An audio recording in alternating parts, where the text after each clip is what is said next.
বাসার সবার আবদার তো রাখতেই হয়। এখানে আমি 2টা চিকেন মাখিয়েছি গ্রিল বানানোর জন্য।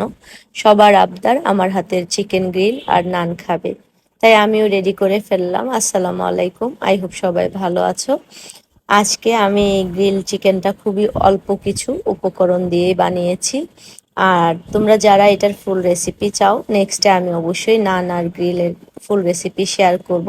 অবশ্যই তোমাদের কমেন্টস করতে হবে। আর এখানে আমি ফ্রাই প্যানে খুবই ওই সামান্য একটু তেল দিয়ে আর কি চিকেনগুলো একে একে বিছিয়ে দিয়েছি, যাতে করে দুই পাশে সুন্দরভাবে হয়। অনেক সময় হয় কি তেল একটু না দিলে গ্রিলটা কেমন ড্রাই হয়ে যায়, ওটা খেতে বেশি ভালো লাগে না। আর বাসার সবার এমন একটা আবদার যে আমার হাতের খাবার খেলে নাকি আর বাইরের খাবারটা ওদের কাছে টেস্ট লাগে না। এটা ভালোবাসা কিনা আমি জানি না, তবে আমি সবকিছু ট্রাই করি খুবই যত্ন সহকারে বানাতে।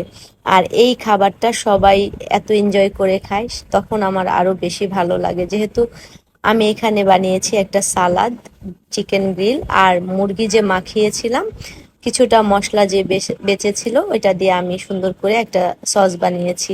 আর আমার নানগুলো দেখতে পাচ্ছেন কতটা ইয়াম্মি এবং কতটা টেস্টি হয়েছে দেখতে। খেতে আসলে দুর্দান্ত হয়েছিল।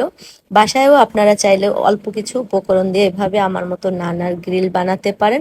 আর সবাই যখন প্রশংসা করে সেটা শুনতে ভীষণ ভালো লাগে।